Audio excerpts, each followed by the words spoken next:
நாளே நிரப்பப்பட்டவர்களாய் அவர்கள் கடந்து செல்ல நிற்கிறார். இயேசுவின் நாமத்தில் பிதாவே, ஆமென். கிறிஸ்துவுக்குள் பிரியமானவர்களே, இந்த வாய்ப்பை வழங்கிய இந்த ஸ்தல உபதேசியார் அவர்களுக்கும் இந்த ஸ்தல சபைமணியம் பொருளர் குருசேகர அங்கத்தினர்கள் மூப்பர்கள் ஒவ்வொருவருக்கும் மனமார்ந்த நன்றியை நான் தெரிவித்துக் கொள்கிறேன். இந்த வழிபாட்டிலே கலந்து கொண்டிருக்கிறவர்கள் ஒவ்வொருவருக்கும் ஆண்டவராகிய இயேசுவின் பெயராலே வாழ்த்துக்களையும் நன்றிகளையும் நான் தெரிவிக்கிறேன். இங்கு நிறுத்தி செய்த தேவாதி தேவனுக்கு மகிமை உண்டாவதாக. தென்னிந்திய திருச்சபையின் நியமப்படி முறைமைப்படி நமக்கு ஒரு தலைப்பு கொடுத்திருக்கிறார்கள். ரொம்ப அழகான ஒரு தலைப்பு. நீங்கள் இந்த லெந்து காலத்திலே அநேக விஷயங்களை தியானித்துக் கொண்டிருக்கிறீர்கள். இன்னைக்கு பார்த்தீங்கன்னா டிரான்ஸ்ஃபார்மிங் த அப்ரெசிவ் ஸ்ட்ரக்சர்ஸ்.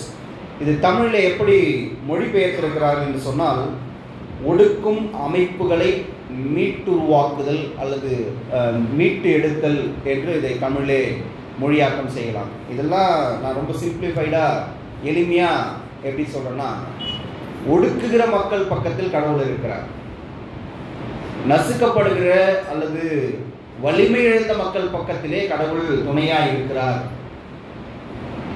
வலியோடு வேதனையோடு கஷ்டமான வாழ்வு வாழ்கிற மக்கள் மத்தியிலே கடவுள் அவர்கள் சார்பாக நின்று அவர்களுக்காக கடவுள் குரல் கொடுக்கிறார் என்று எளிமையாக புரிஞ்சுக்கலாம். இன்னும் இதை ஈஸியாக பண்ணோம்னா, கஷ்டப்படுறவங்க பக்கத்தில் கடவுள் இருக்கிறாங்க. பிணியாளிக்கு தான் வைத்தியம் தேவை, உடம்பு சரியில்லாதவங்க தான் போய் மருந்து சாப்பிடணும். அப்போ நல்லா இருக்கிறவங்க என்ன பண்ண தேவை? ஏசாமி சொல்கிறாரு. அப்போ பிணியாளிக்கு வைத்தியம் வேண்டியதே இல்லாமல் வேறு யாருக்கும் தேவையில்லை. அப்போ கடினமான வாழ்வு வாழ்கிற, அடிமைதன வாழ்வு வாழ்கிற, கஷ்டப்படுகிற ஏழை எளிய மக்களின் பக்கத்தில் இயேசுவானவர் அவர்களுக்கு ஆதரவாய் நிற்கிறார். அதுதாங்க விஷயம். இந்த 40 நாள் இந்த உபவாச கூடுகையிலே அல்லது இந்த லெந்து காலங்களிலே அநேகர் நீங்கள் உபவாசம் இருந்து ஜெபிக்கலாம்.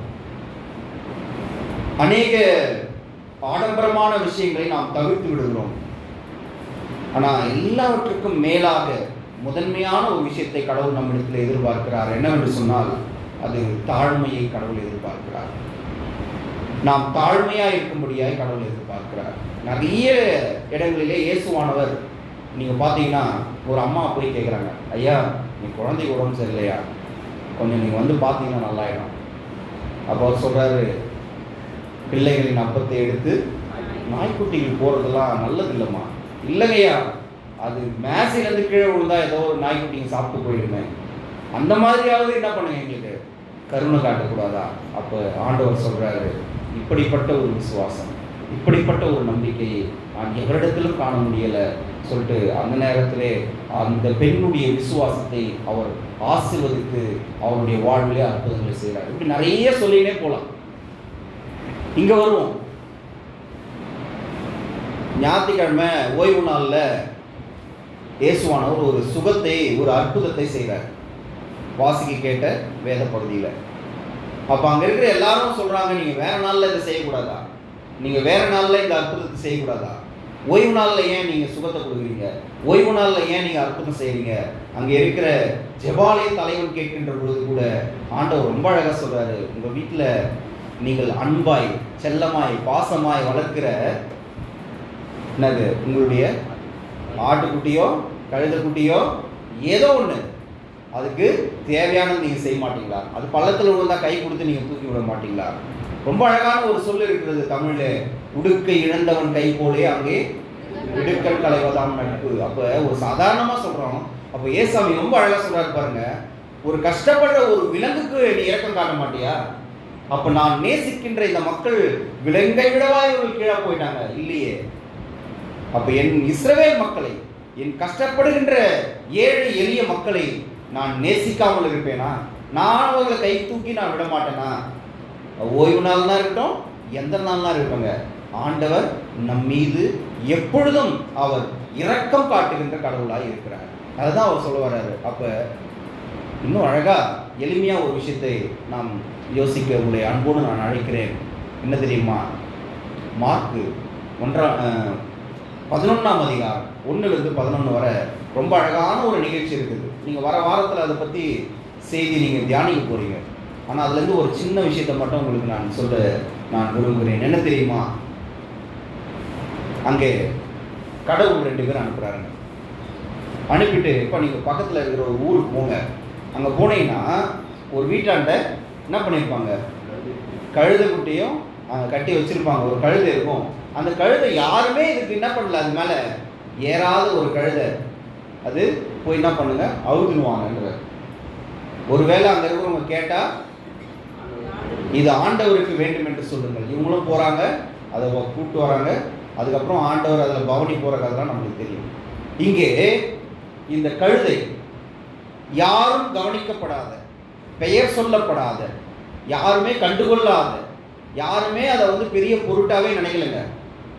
அந்த கழுதையை குறித்து கடவுள் ஒரு திட்டம் வைத்திருக்கிறார் என்று சொன்னால், உங்களையும் என்னையும் தாயின் கருவில் உருவாகும் முன்னே அவர் அறிந்தவர்.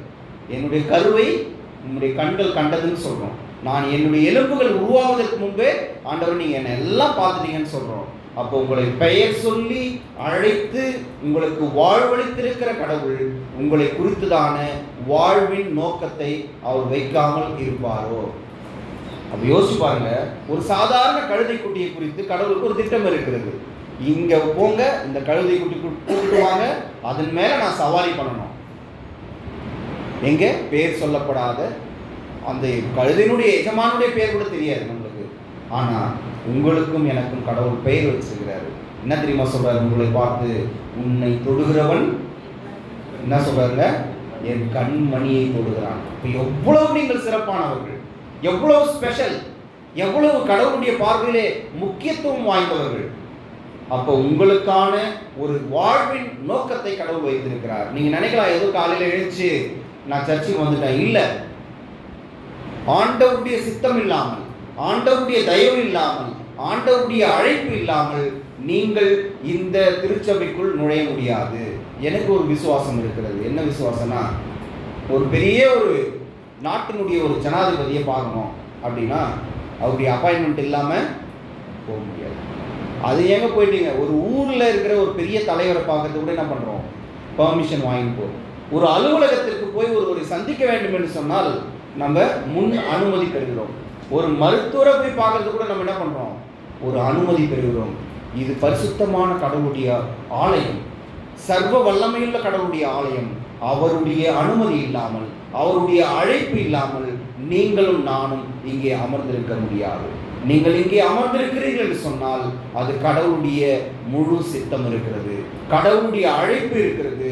கடவுள் உங்களை அழைத்ததினாலே நீங்கள் இங்கே வந்திருக்கிறீர்கள். அப்ப இந்த பரிசுத்தமான இடத்துல கடவுள் நம்மளை கொண்டு வந்து வச்சிருக்கிறாரு. அப்ப எனக்கு ஏதோ ஒரு நோக்கம் இருக்குங்க.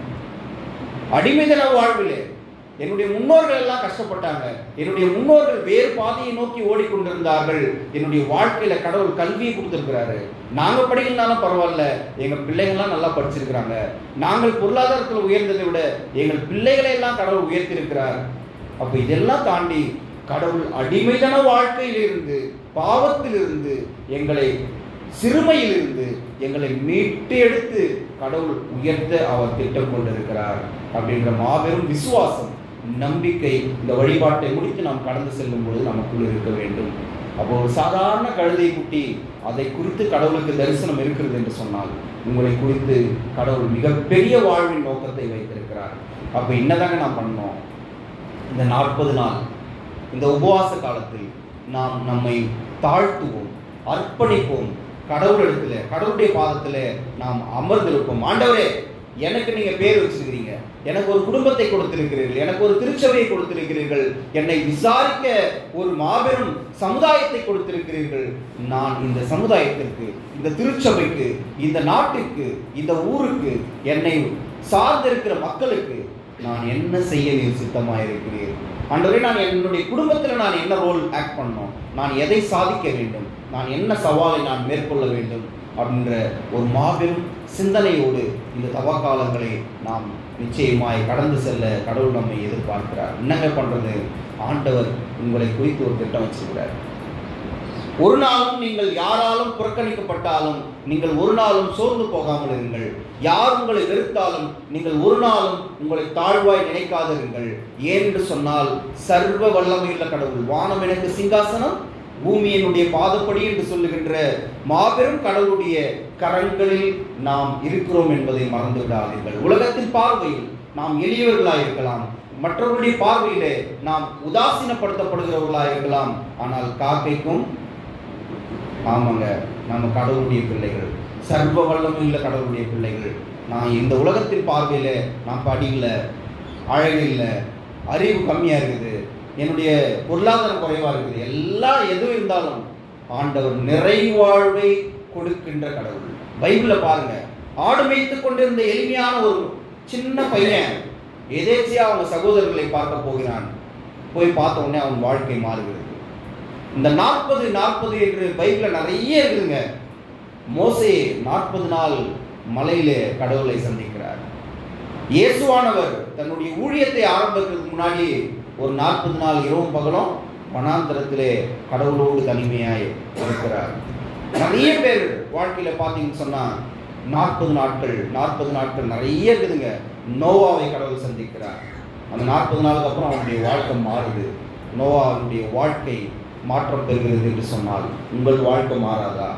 வருஷம் வருதுங்க ஐயா உபவாசம் இருக்கிறேன், வருஷம் நான் தலையில பூ வைக்கிறது இல்லை, வருஷம் என் கெட்ட பழக்கத்தை நான் விட்டுறேன். எனக்கு தெரிஞ்ச ஒரு நண்பர் இருக்கிறார். கரெக்டாக என்ன பண்ணுவார்னா, இந்த புதன்கிழமை சாம்பல் புதன்கிழமை தொடங்கி கரெக்டாக பெரிய வெள்ளிக்கிழமை வரைக்கும் எந்த நான்வெஜ்ஜும் சாப்பிட மாட்டார், தொடவே மாட்டார். ஆனால் 40வது நாள் முடிச்சு ஈஸ்டர் அன்னைக்கு பார்த்தீங்கன்னா இந்த 40 நாள் விட்டது மொத்தத்தையும் குடிச்சிடுவார். நல்லதுதான், சில நேரங்களில் நம்மை ஒடுக்குவது நல்லதுதான், உபவாசம் இருப்பது நல்லதுதான். உண்மையான உபவாசம் இது ஆண்டவரே, உண்மையான உபவாசம் இது. உண்ணாமல் இருப்பதா உபவாசம்? இல்லை, என்னை போல நான் பிறனை நேசிக்கணுமே. ஏசாமி 2ஆம் வருகையில் வரப்போறாரு, வந்து உங்களை பார்த்து சொல்ல போறாரு. மத்திய 25 ரொம்ப அழகான ஒரு வசனம் இருக்கிறது. யாராவது நீங்க கண்டுபிடிச்சுன்னா வாசிங்க. என்ன சொல்ல போறாரு தெரியுமா? நம்மளை பார்த்து என்ன சொல்ல போறாரு? என் பிதாவினால், யாராவது எடுத்து வாசிங்க.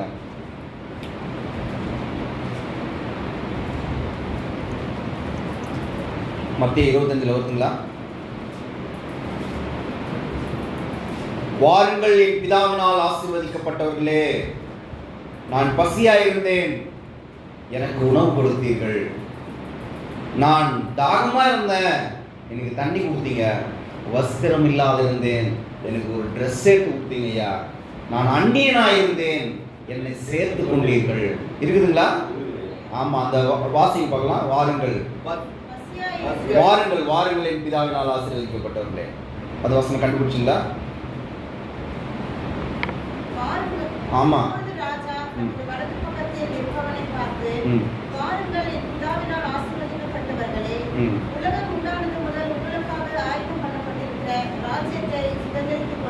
போதுமா? உலகம் உண்டானது முதல் உங்களுக்காய் உண்டாக்கப்பட்டிருக்கிற ராஜ்யத்தை சுதந்திரித்துக் கொள்ளுங்கள் என்று கடவுள் அழைப்பு விடுக்கிறார். எதுக்காக? நான் பசியா இருந்தாங்க, எனக்கு சாப்பாடு போட்டீங்க. நான் கஷ்டத்துல இருந்தேன், என்னோடு இருந்தீர்கள். யார் ஒருவர் ஏழைகள் பக்கம், யார் ஒருவர் கடினமான கஷ்டப்படுகிற எளிமையான வாழ்வு வாழ்கிற மக்கள் பக்கம் இருக்கிறார்களோ அவர்களோடு கடவுள் இருக்கிறார், அவர்களுக்குள் கடவுள் இருக்கிறார். நீங்கள் ஒருவேளை உணவில்லாமல் இருக்கிற மனிதனுக்காக நீங்கள் உபவாசம் இருந்து அந்த உணவை இன்னொரு மனிதனுக்கு நீங்கள் கொடுத்தீர்கள் என்று சொன்னால் உங்களில் கிறிஸ்துவை அவர்கள் பார்ப்பார்கள். நீங்கள் அறியாத ஒரு மக்களுக்கு, உங்களுடைய பேரே தெரியாத ஒருவருக்கு நீங்கள் ஒரு ட்ரெஸ் எடுத்து கொடுத்தீங்கன்னு சொன்னா உங்களில் அவர்கள் இயேசுவை பார்ப்பார்கள். உங்க பேர் அவங்களுக்கு தெரியாது, ஆனா உங்களை யாருன்னு சொல்லுவாங்க? ஏசப்பா பிள்ளைங்க, ஏசாமி தான் கொடுத்தாருன்னு சொல்லுவாங்க.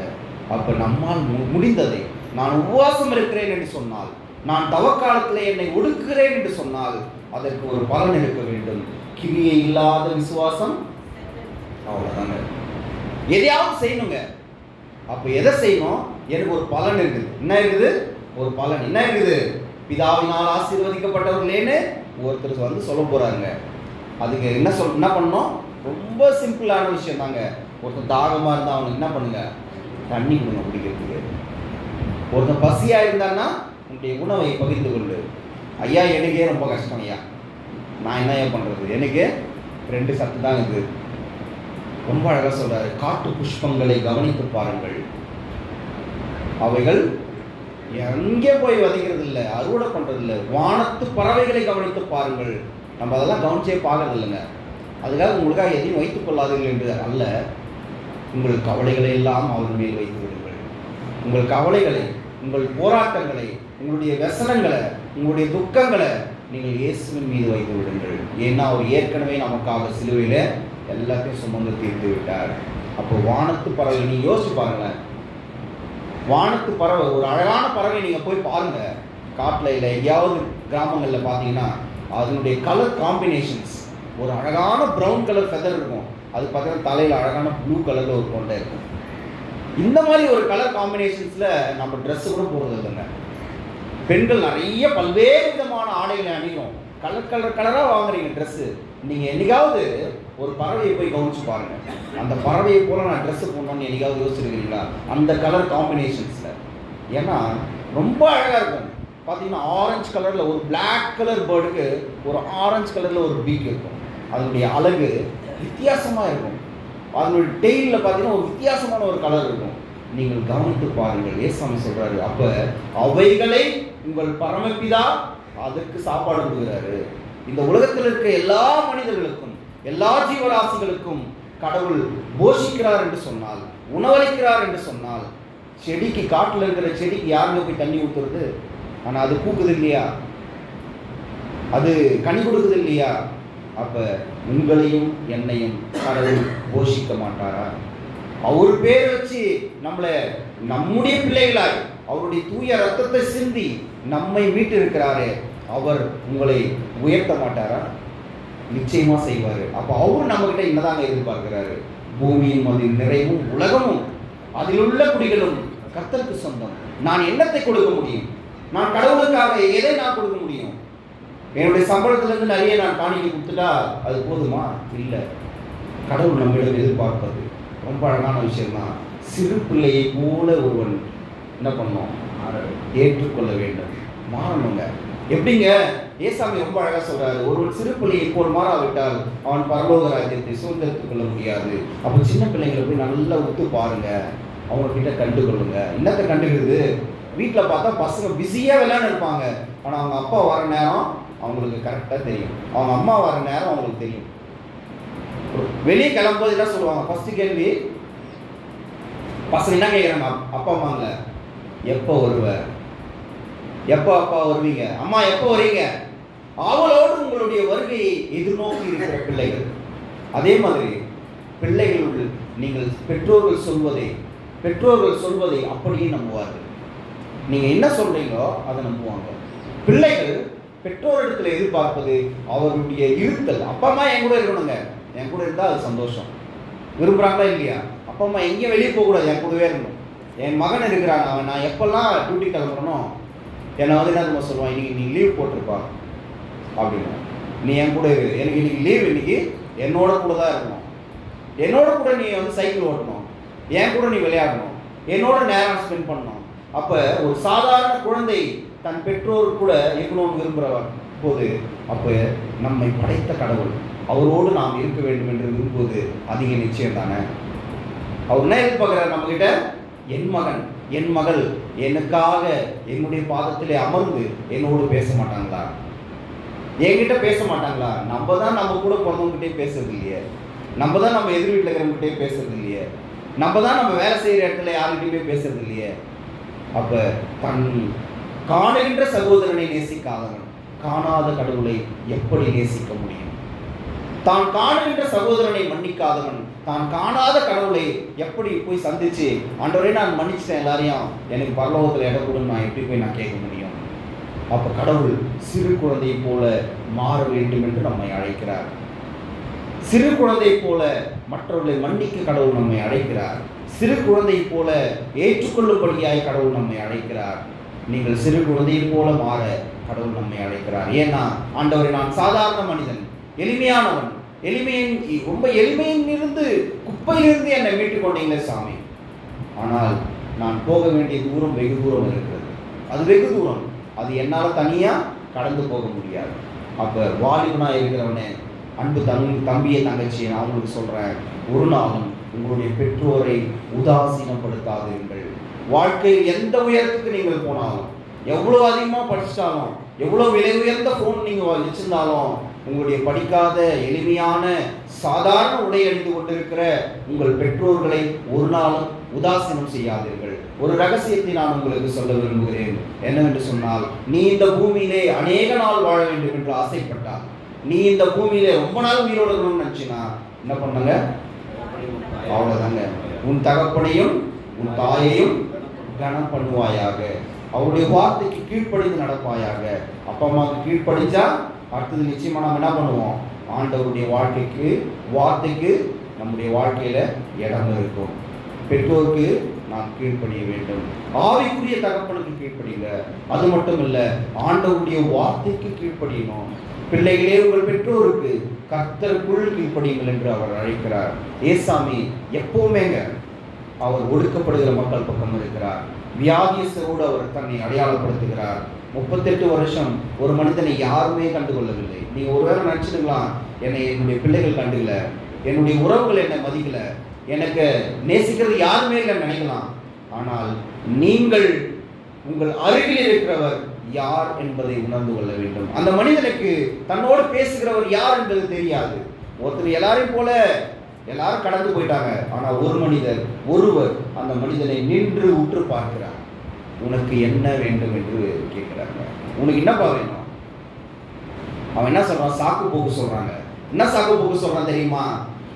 ஐயா, இந்த என்னது குளத்தை தேவதூதன் கலக்கணும்னு என்னை யாரும் கூட்டு போக மாட்டாங்க. நான் போறதுக்குள்ள எல்லாரும் ஓடி போயிடுறாங்க முன்னாடி. 38 வருஷமா ஒரே இடத்துல உட்காந்து அவன் சொகுசாயிட்டான். அவன் எதுக்காக அங்கே வந்தான்றதையே மறந்துட்டான். நல்லா ஆயிடுச்சுன்னா ஆயிடுச்சு, இருக்கிற குப்பையெல்லாம் சேர்த்துக்கின்னு அங்கேயே உட்காந்துக்கிறாரு. எத்தனை வருஷமா? 38 வருஷமா. அது என்ன பண்ணுறாரு? வரவங்க போகிறவங்கிட்ட சாக்கு போக்கு சொல்லுங்கிறாரு. என்னன்னு? ஐயா, நான் வரதுக்குள்ள யாருன்னா போய் இறங்கிடுறாங்க, சுகமாயிட்டு வீட்டுக்கு போயிடுறாங்க, என்னால் முடியல. நாம் கூட நிறைய நேரங்களிலே கடவுள் இடத்துல சாக்கு போக்கு சொல்லுகிறவர்களா இருக்கிறோம். பிரியமானவர்களே, யோசிச்சு பாருங்க. நிறைய நேரத்தில் கடவுள் நம்மிடத்துல அநேக வல்லமையான செயல்களை எதிர்பார்க்கிறார். மண்பாண்டங்களில் பொக்கிஷம் இருக்கிறது என்பதை மறந்து விடாமல் இருங்கள். ஏங்க மண்பாண்டங்கள்ல தான் பொக்கிஷங்களை போட்டு என்ன பண்றாங்க? மண்ணுக்குள்ள இருக்குதுங்க. நீங்களும் நானும் சாதாரண மண்பாண்டங்களா இருக்கலாம், ஆனால் இந்த மண்பாண்டங்களுக்குள் தான் பொக்கிஷங்கள் இருக்கிறது. யோசிச்சு பாருங்க. விலை மதிக்க முடியாத பொக்கிஷங்கள் உங்களுக்குள் இருக்கிறது. அப்ப கடவுள் உங்களுக்கு உள் வாசம் பண்ண விரும்புகிறார். சரி, இங்க வருவோம். அப்ப எளிமை, தாழ்மை, கஷ்டத்தில் இருக்கிற மக்களோடு தன்னை அடையாளப்படுத்துகிற இயேசு கிறிஸ்து அவர் என்றும் நம் பக்கத்தில், நம்மோடு, நம்ம அருகில், நமக்காக அவர் இருக்கிறார் என்பதை மறந்துவிடக்கூடாது. ஒருவேளை இந்த உலகம் உங்களை வெறுமையாய் பார்க்கலாம், இந்த உலகம் உங்களை வெறுத்து தள்ளலாம், ஆனாலும் உங்களை எப்பொழுதும் நேசிக்கிற, உங்களை எப்பொழுதும் ஆதரிக்கிற, உங்களை எப்பொழுதும் உயர்த்துகிற ஒருவர் இருக்கிறார் என்பதை ஒரு நாளும் மறந்து போகாதீர்கள். பைபிளில் எளிமையான மக்கள் தான் மிக உயர்ந்த இடத்துக்கு போயிருக்கிறாங்க. மிக மிக எளிமையான மக்கள் தான் மிகப்பெரிய பிரபுக்களாய், ராஜாக்களாய் மாறி இருக்கிறார்கள். உன்னுடைய வாழ்க்கையும் ஒரு நாள் மாறும்.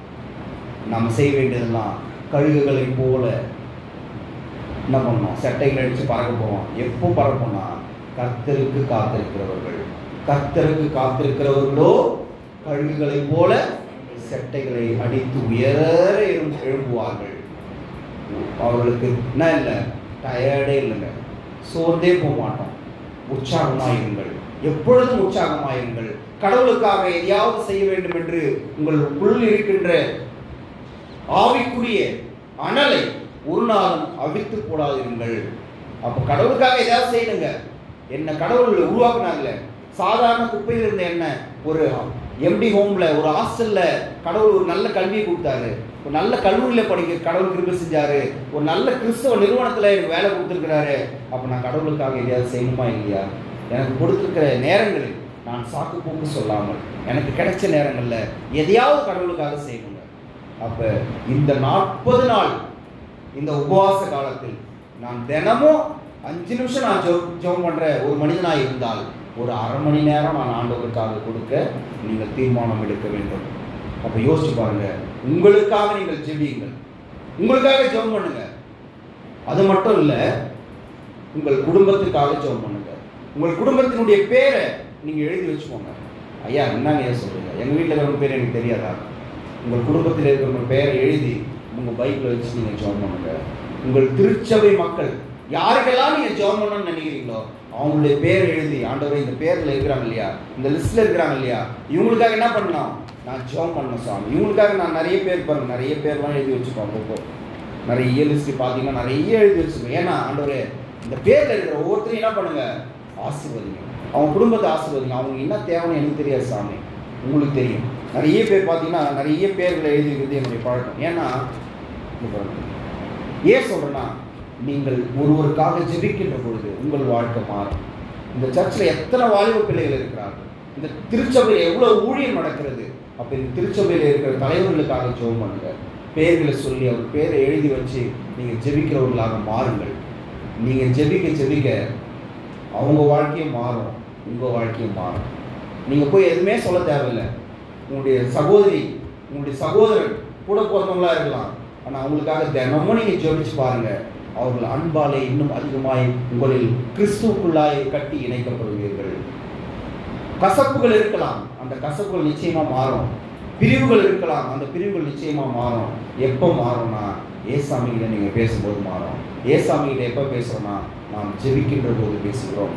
கடவுள் ஒருவேளை இந்த வழிபாட்டிலிருந்து கவலையோடு கண்ணீரோடு நீ வெளியே போக மனதாய் இருந்தால் அதை நிச்சயமாய் மறந்து விடுங்க.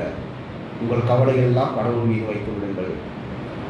எல்லா கஷ்டத்தையும் எல்லா கண்ணீரையும் அவர் ஏற்கனவே சிலுவையில் சுமந்து விட்டார். நம்ம வேலை என்னன்னா அவருக்காக காத்து கொண்டிருப்பது, அவருக்காக நம்முடைய வாழ்வை அர்ப்பணிப்பது, அவருக்காக. ஆண்டவரை இதயத்தில் கொஞ்சம் இடம் இருந்து சாமி, நீங்க வாங்க. இந்த 40 நாளாவது நான் இன்னும் கொஞ்சம் அதிகமாக ஜெபம் பண்ண விரும்புகிறேன். இந்த 40 நாளாவது என்னோட திருச்சபையில் இருக்கிற வாலிபர்கள் பேரை சொல்லி நான் ஜெபம் பண்ணுறேன். இந்த திருச்சபையில் என்னோடு கூட இருக்கிற பெண்கள் சங்கத்தில் இருக்கிறவங்களுடைய பேரை சொல்லி நான் ஜெபிக்க விரும்புகிறேன் சாமி. ஒவ்வொரு பேரையும் சொல்லுங்க, ஜெபம் பண்ணுங்க, அவருடைய வாழ்வு மாறும். நான் கண்களை மூடி ஆண்டவர் நோக்கி பார்க்கலாமா? எங்கள் பரலோகத்தில் ஆண்டவரே, இப்பொழுதுமாய் சுவாமி,